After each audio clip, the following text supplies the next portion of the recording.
तर नमस्कार विद्यार्थी मित्रांनो, स्वागत आहे तुमचं स्पर्धा सेतू या यूट्यूब प्लॅटफॉर्मवरती. तर आज तारीख आहे 13 ऑगस्ट आणि आज आपण पाहणार आहोत 13 ऑगस्टच्या सर्व चालू घडामोडी, ते पण MCQ आणि एक्सप्लेनेशन फॉर्मॅटमध्ये. व्हिडिओ सुरू करायच्या आधी जर चॅनलवरती नवीन असाल तर चॅनलला सबस्क्राईब करायला विसरू नका. तर आपण आधी सुरुवात करणार आहोत आपल्या काल दिलेल्या आपल्या होमवर्कसाठीच्या प्रश्नापासून. तर प्रश्न असा होता की फिच रेटिंगने भारताची सुवर्जित क्रेडिट रेटिंग किती कायम ठेवली आहे. पर्याय आहेत BBB, BBB minus, BB plus आणि A-. तर याचं योग्य उत्तर होतं BBB मायनस. तर चला सुरुवात करूया आजच्या आपल्या पहिल्या प्रश्नापासून. तर आजचा आपला पहिला प्रश्न असा आहे की 12 ऑगस्ट 2026 रोजी भारतीय पॅरासायकलिस्ट यांनी UCI para sports Denmark grand prix मध्ये एकूण किती पदके जिंकली. पर्याय आहेत 9, 10, 13 आणि 12. तर याचं योग्य उत्तर आहे 12. तर याबद्दल आपण थोडीशी अधिक माहिती घेऊया. तर डेन्मार्कमधील ओडेन्स येथे पार पडलेल्या UCI पॅरास्पोर्ट डेन्मार्क ग्रँड प्रिक्स स्पर्धेत भारतीय पॅरासायकलपटूंनी एकूण 12 पदके जिंकली. यामध्ये दोन सुवर्ण, 5 रौप्य आणि 5 कांस्य पदकांचा समावेश आहे. पदकांची सविस्तर माहिती सांगायची झाली तर भारतीय खेळाडूंनी वेगवेगळ्या वर्गांमध्ये उत्कृष्ट कामगिरी करत खालीलप्रमाणे पदके पटकावली. अर्शद शेख आंध्र प्रदेश MC2 वर्गात एकूण 6 वैयक्तिक पदके, त्यामध्ये 2 सुवर्ण, 3 रौप्य आणि 1 कांस्य जिंकली. विश्व वसानी गुजरातचे 17 वर्षीय विश्व वसानीने UC3 वर्गात 4 कांस्य पदके जिंकली. अंशुमन धुमाळ महाराष्ट्रातील यांनी 16 वर्षीय अंशुमन धुमाळने एलिमिनेशन शर्यतीत 2 रौप्य पदके मिळवली. तर यानंतरचा आपण दुसरा प्रश्न पाहूया. तर भारताच्या क्रीडा मंत्रालयाने 12 ऑगस्ट 2026 रोजी कोणत्या महासंघाची मान्यता निलंबित केली. पर्याय आहेत hockey India, table tennis federation of India, athletics federation of India आणि रेसलिंग फेडरेशन ऑफ इंडिया. तर याचं योग्य उत्तर आहे table tennis federation of India. तर याबद्दल आपण थोडीशी अधिक माहिती घेऊया.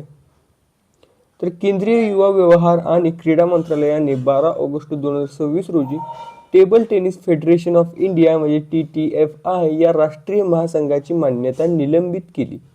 निलंबनाचे कारण आणि पुढील पावले काय आहेत तर प्रशासन आणि निवडणुका. निश्चित मुदतीने अंतर्गत निवडणुका घेण्यात अपयशी ठरल्यामुळे आणि कारभारातील त्रुटींमुळे ही कारवाई करण्यात आली. कारण बताव नोटीस. तर यापूर्वी बजावलेल्या नोटिशीला महासंघाकडून असमाधानकारक उत्तर मिळाले होते. तदर्थ समिती ॲड हॉक कमिटी.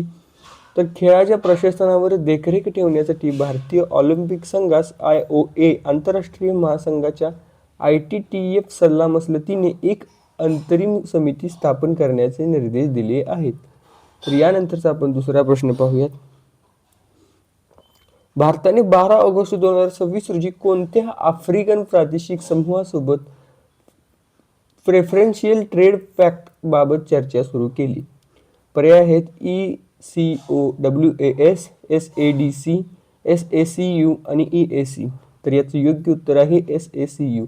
आता या SACU बद्दल आपण थोडीशी अधिक माहिती घेऊया, पाहूयात की हे नेमकं काय आहे. तर भारताने 12 ऑगस्ट 2026 रोजी दक्षिण आफ्रिकन सीमा शुल्क संघ म्हणजे SACU, southern African customs union या आफ्रिकन प्रादेशिक समूहासोबत प्राधान्य व्यापार करण्यासाठी PTA औपचारिक चर्चा सुरू केली. या कराराच्या संदर्भातील संदर्भ अटींवर TORA स्वाक्षरी करण्यात आली आहे. SACU मध्ये समाविष्ट समूहामध्ये दक्षिण आफ्रिका, बोत्स्वाना, नामिबिया, लेसोथो आणि इस्वातिनी हे 5 देश समाविष्ट आहेत. तर यानंतरचा दुसरा प्रश्न पाहूयात. SACU मध्ये भारतासोबत व्यापार चर्चा करणारे किती देश आहेत. पर्याय आहेत 3, 4, 5, 6. तर याचं योग्य उत्तर आहे 5. तर ते 5 देश कोणते आहेत आणि त्यांच्याबद्दल थोडीशी अधिक माहिती घेऊया. तर SACU म्हणजे साऊदर्न आफ्रिकन कस्टम्स युनियन या गटात भारतासोबत व्यापार चर्चा करणाऱ्या किंवा या गटाचे सदस्य असणाऱ्या देशांची संख्या 5 आहे. भारत आणि या 5 आफ्रिकन देशांच्या समूहाने प्राधान्य व्यापार करारासाठी PTA वाटाघाटी औपचारिकपणे सुरू करण्यासाठी संदर्भ अटींवर म्हणजे टर्म्स ऑफ रेफरन्सवर स्वाक्षरी केली आहे. SASU मधील 5 देश कोणते? तर दक्षिण आफ्रिका म्हणजे साऊथ आफ्रिका या गटातील सर्वात मोठी अर्थव्यवस्था. बोट्सवाना, नामिबिया, लेसोथो, स्वाझीलंड किंवा इस्वातिनी. तर अधिक माहिती, हा संघ SASU हा संघ जगातील सर्वात जुना हयात असलेला सीमा शुल्क संघ आहे. भारत या प्राधान्य वापर कराराअंतर्गत म्हणजे PTA अंतर्गत ऑटोमोबाईल्स, औषधे, फार्मास्युटिकल्स, यंत्रसामग्री आणि रसायनांच्या निर्यातीसाठी शुल्क सवलती मिळवण्याचा प्रयत्न करत आहे. तर मोलाच्या खनिजांचा पुरवठा सुरळीत करणे हा भारताचा उद्देश आहे. तर यानंतरचा आपण दुसरा प्रश्न पाहूयात. तर वर्ल्ड एलिफंट डे म्हणजे जागतिक हत्ती दिन केव्हा असतो? पर्याय आहेत 11 ऑगस्ट, 12 ऑगस्ट, 13 ऑगस्ट आणि 15 ऑगस्ट. तर याचं योग्य उत्तर आहे 12 ऑगस्ट. तर विषय आहे दिनांचा. तर आपण पाहूयात की या महिन्यात कोणकोणते जागतिक दिवस आहेत. तर 1 ते 7 तारखेपर्यंत असतो जागतिक स्तनपात सप्ताह म्हणजे वर्ल्ड ब्रेस्ट फीडिंग वीक. 6 ऑगस्टला असतो लँडलॉक्ड डेव्हलपमेंट कंट्रीजच्या विशेष विकास गरजा व आव्हानांसोबत जागरूकता दिन. 9 ऑगस्टला असतो जागतिक आदिवासी लोकांचा आंतरराष्ट्रीय दिन. 11 ऑगस्टला असतो वर्ल्ड स्टील फॅन डे. 12 ऑगस्टला असतो आंतरराष्ट्रीय युवा दिन तसेच जागतिक हत्ती दिन. 19 ऑगस्टला असतो जागतिक मानवता दिन म्हणजे वर्ल्ड ह्युमॅनिटेरियन डे. आणि 15 ऑगस्टला असतो आपला स्वातंत्र्य दिन. 21 ऑगस्टला असतो दहशतवादाच्या पीडितांच्या स्मरण व श्रद्धांजलीचा आंतरराष्ट्रीय दिन. 22 ऑगस्टला असतो धर्म किंवा श्रद्धेच्या आधारावर होणाऱ्या हिंसाचारक पीडितांच्या स्मरणाचा आंतरराष्ट्रीय दिन. 23 ऑगस्टला असतो गुलाम व्यापार व त्यांच्या निर्मूलनाच्या स्मरणाचा आंतरराष्ट्रीय दिन. 27 ऑगस्टला असतो वर्ल्ड लेक डे म्हणजे जागतिक सरोवर दिन. 29 ऑगस्टला असतो अणुचाचण्यांविरुद्ध आंतरराष्ट्रीय दिन. 30 ऑगस्टला असतो बळजबरीने बेपत्ता केलेल्या व्यक्तींच्या पीडितांचा आंतरराष्ट्रीय दिन. 31 ऑगस्टला असतो आफ्रिकन वंशाच्या लोकांचा आंतरराष्ट्रीय दिन. आय होप की हे सर्व तुम्हाला दिवस लक्षात आले असतील. तर यानंतर आपण दुसरा प्रश्न पाहूयात. 11 ऑगस्ट हा दिवस कोणत्या प्रदेशाच्या राष्ट्रवादी गटांकडून इंडिपेंडन्स डे म्हणून पाळला जातो? लक्षात घ्या की कोणत्या देशाकडून म्हणलेलं नाही आहे, तर कोणत्या प्रदेशाच्या राष्ट्रवादी गटाकडून. पर्याय आहेत सिंध, बलुचिस्तान, पंजाब आणि गिलगिट बाल्टिस्तान. तर याचं योग्य उत्तर आहे बलुचिस्तान.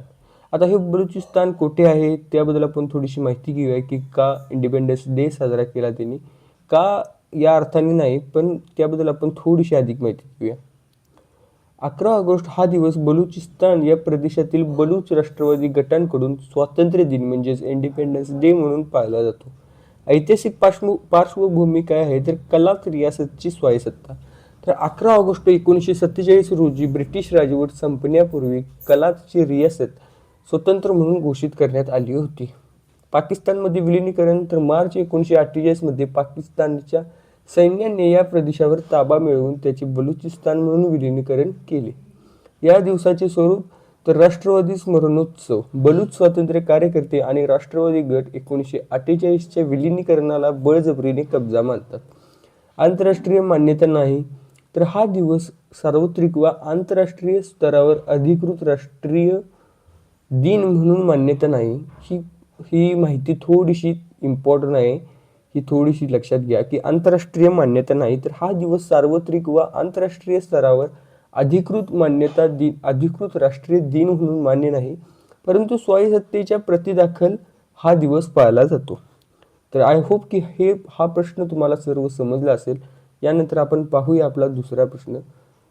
सॉरी, आय थिंक मी होमवर्कसाठीची स्लाईड ॲड करायची विसरलो, पण मी ओरली सांगतो की टाटा सन्सचे चेअरमन कोण आहेत आणि कोणी आता त्यांनी राजीनामा दिला आहे, पण ते कोण होते याचं उत्तर तुम्ही कमेंटमध्ये एकदा नक्की सांगा. तर हे होते आजचे एवढे प्रश्न पण कसे वाटले कमेंटमध्ये एकदा नक्की सांगा. सबस्क्राईब केले नसेल तर सबस्क्राईब करा. भेटूया पुढल्या व्हिडिओमध्ये.